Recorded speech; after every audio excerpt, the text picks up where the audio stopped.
Bismillahirrahmanirrahim. Assalamualaikum warahmatullahi wabarakatuh. Alhamdulillah wassalatu wassalamu ala Rasulillah wa ala alihi wa ashabihi wa mawalah wa ba'd. Jamaah yang Allah muliakan, terutama calon-calon jamaah haji furoda. Kita tahu perjuangan memperoleh visa furoda tahun ini begitu berat. Sebagian ada yang Allah anugerahkan dipanggil ke sana, visanya keluar dan sudah berangkat, sebagian sedang proses check-in, dan sebagian besar lagi ada yang karena lain dan satu hal Allah Azza wa Jalla takdirkan untuk tidak berangkat tahun ini. Visa tidak keluar. Semuanya itu terjadi karena kehendak Allah. Kullu masya'a kana wa ma lam yasha' lam yakun. Semua yang Allah kehendaki pasti terjadi. Dan apa yang tidak Allah kehendaki tidak mungkin terjadi. Tidak berangkatnya sebagian jamaah ke tanah suci tahun ini pasti itu kehendak Allah dan pasti ada hikmah yang baik di dalamnya.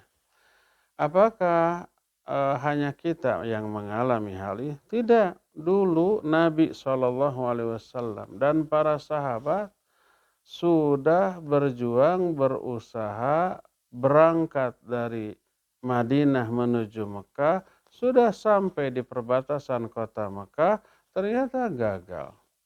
Dan ini Allah jelaskan dalam Al-Quranul Karim. Dalam surah Al-Fat, mulai ayat ke-27 Allah menyatakan, kata Allah subhanahu wa ta'ala, laqad sadaqallahu rasulahu ru'ya bil haqq. Latadkhulunnal masjidal harama insya'allahu aminin muhalliqina ru'usakum wa muqassirina la takhafun. Allah pasti akan membuktikan kebenaran mimpi Rasulnya. Bahwa kalian ini akan memasuki Masjidil Haram dengan aman. Kalian mencukur rambut pendek atau digundul tanpa merasa takut terhadap apapun. Ini mimpi Rasul SAW mau memasuki kota Makkah secara aman dan mimpi beliau itu adalah wahyu. Ketika ini diumumkan kepada para sahabat, wah gembiranya bukan main.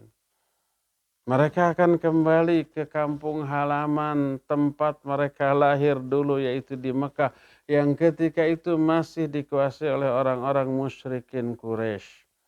Maka sekitar 1.400 orang berangkat dari Madinah. Jangan bayangkan keberangkatan zaman sekarang pakai bus ber-AC, enggak. Mereka berjalan kaki atau berkendaraan kuda. Kepanasan, kehujanan, mengarungi medan yang berat. Sampai di Hudaybiyah, mereka berhenti kemudian mengutus Utsman bin Affan radhiyallahu anhu meminta izin. Apa yang terjadi? Kaum Quraisy tidak mengizinkannya. Ringkasnya ceritanya, Nabi SAW dan para sahabat gagal untuk berhaji tahun itu ke Mekah. Mereka harus pulang lagi ke Madinah. Bayangkan. Kekecewaan seperti apa dan sebesar apa yang dialami, dirasakan oleh para sahabat. Tapi inilah takdir Allah Azza wa Jalla.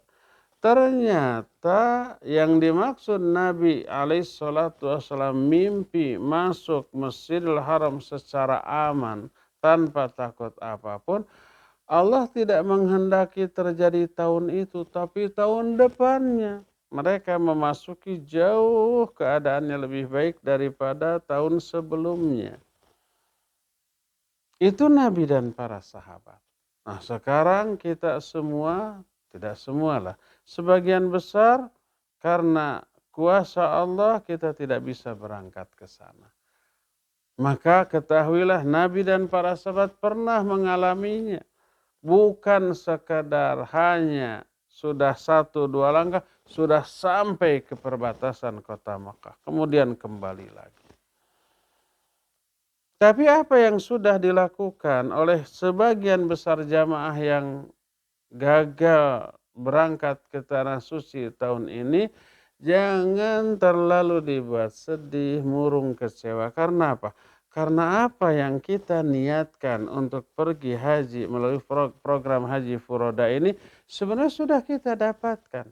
Apa yang kita inginkan sih? Kita tidak menginginkan untuk berwisata, menikmati indahnya dan nikmatnya perjalanan, bukan untuk hura-hura, bukan untuk status, bukan untuk ria-ria, tidak. Kalau itu niat kita haji pasti kecewa berat. Tapi yang kita inginkan dengan haji dengan pengorbanan yang besar, waktunya lama, kemudian ratusan juta uang keluar, berpisah dengan sanak keluarga, apa yang kita inginkan? Akhirat. Kita ingin ridho Allah, ingin pahala, ingin ampunan, ingin surganya, ingin mahabbah atau kecintaan, rahmat, anugerah dari Allah. Maka sebenarnya itu Allah akan kasih tetap, walaupun kita tidak jadi berangkat. Kenapa? Karena pertama kita sudah niat, kedua sudah ada muhawalah. Muhawalah itu ikhtiar, usaha, perjuangan. Kita sudah daftar, kita sudah bayar, kita sudah bikin paspor, kita sudah mengikuti bimbingan manasik, kita sudah siapkan paket ngepak-ngepak barang-barang yang dibutuhkan, tinggal berangkat. Qadarullah, Allah berkehendak lain. Niat sudah, ikhtiar sudah. Kalau itu yang terjadi, Allah kasih seluruh yang Allah janjikan tanpa berkurang sedikit pun. Ibarat kita umpamanya nanti adzan duhur kita mau sholat di masjid berjamaah. Kita pas adzan tuh sudah wudhu, sudah pakai kopiah, sudah pakai gamis, tinggal berangkat, hujan besar. Nggak bisa ke masjid, akhirnya kita sholat sendirian di rumah. Maka pahala sholat di masjidnya tetap Allah berikan. Begitu juga kita sudah daftar haji, sudah bayar, sudah muhawalah, sudah berikhtiar. Qadarullah di luar kekuasaan kita, kita tidak jadi berangkat.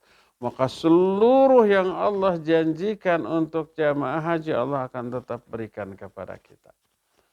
Sebuah hadis yang sahih, riwayat Imam Ahmad dan Imam At-Tirmidzi. Berkata Rasul sallallahu alaihi wasallam, "Inna dunya li arba'atin nafar." Sesungguhnya dunia ini diperuntukkan untuk 4 jenis golongan manusia. Kita tidak akan membahas keempat-empatnya. Cukup 2 saja yang ada kaitan dengan kasus kita ini. Pertama, amdun razaqahullahu malan wa ilman wa yattaqi fihi rabbah wa yasilu fihi rahimah wa ya'lamu anna lillahi fihi haqqa. Fahadha afdalul manazil. Golongan pertama, dunia ini untuk seorang hamba yang Allah berikan harta, berikan ilmu. Diberi harta, diberi ilmu. Dia bertakwa kepada Allah dengan harta dan ilmunya. Dia sambung silaturahmi. Dia mengetahui ada hak Allah yang harus ditunaikan dalam harta dan ilmunya. Lalu dia amalkan. Ilmunya diamalkan. Hartanya dipakai infak, sedekah dan kepentingan-kepentingan fisabilillah. Seperti itu yang dia lakukan, maka ini seutama-utama manusia di muka bumi. Orang punya ilmu, orang punya harta, ilmunya diamalkan, diajarkan, hartanya infak, sedekah, dipakai menolong orang, dipakai untuk kepentingan fisabilillah. Pahalanya utuh. Ini golongan pertama.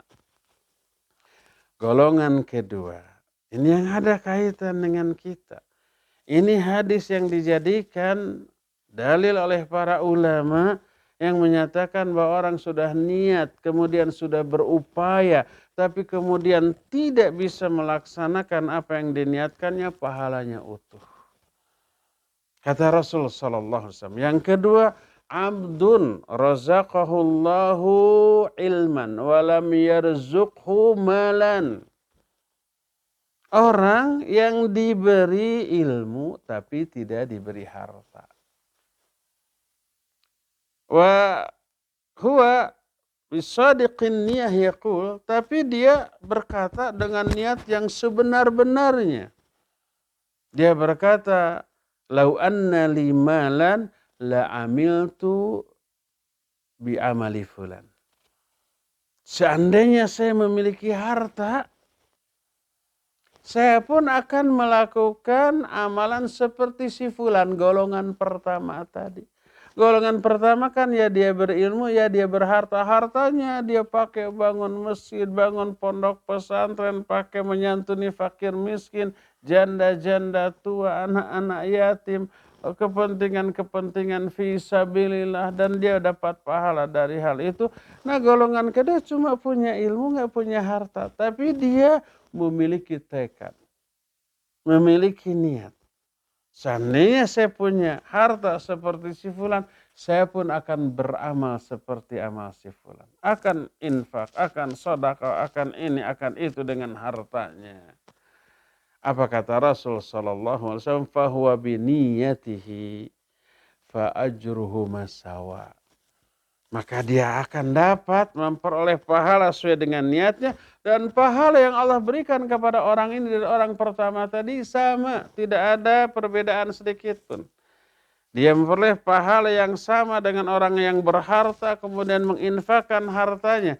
Yang kedua nggak punya harta tapi memiliki tekad yang kuat, kalau punya harta akan berinfak dengan hartanya, pahalanya utuh sama dengan yang pertama. Ini menunjukkan bahwa orang yang sudah meniatkan sebuah amal soleh, dicatat satu amal soleh, kalau dilakukan sesuai dengan niatnya, maka dilipat gandakan 10 kali lipat sampai 700 kali lipat atau berkali-kali lipat lebih lagi daripada itu. Dan ini pun terjadi kepada orang yang sudah niat melakukan satu amalan dan sudah berupaya mengamalkan amalan itu, tapi ada uzur yang menjadi kendala sehingga tidak mampu melakukannya, pahalanya sama persis dengan orang yang mampu melakukannya. Ini busyra sarah bagi kita, ini berita gembira bagi kita. Kita sudah berniat haji dengan niat yang kuat, dibuktikan dengan usaha, kita bayar, kita bikin paspor, kita melakukan upaya ini, upaya itu, termasuk bimbingan manasik haji kemarin. Sudah tinggal berangkat, qadarullah, ketetapan Allah berkehendak lain, kita tidak jadi berangkat. Tapi apa yang sudah kita lakukan, sudah kita niatkan, itu menyebabkan kita memperoleh pahala haji secara utuh. Berbahagialah wahai saudara-saudaraku yang tidak jadi berangkat, karena tetap pahala dari apa yang sudah kita niatkan, apa yang sudah kita lakukan ini tetap Allah Subhanahu wa taala berikan, persis sama dengan pahala orang yang berangkat ke sana karena anugerah dari Allah Azza wa Jalla.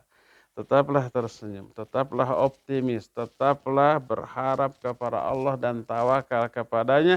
Tahun ini kita tidak jadi berangkat, insya Allah tahun depan kita akan berangkat dalam kondisi yang jauh lebih baik, jauh lebih menyenangkan, dan jauh lebih berkualitas daripada tahun sekarang.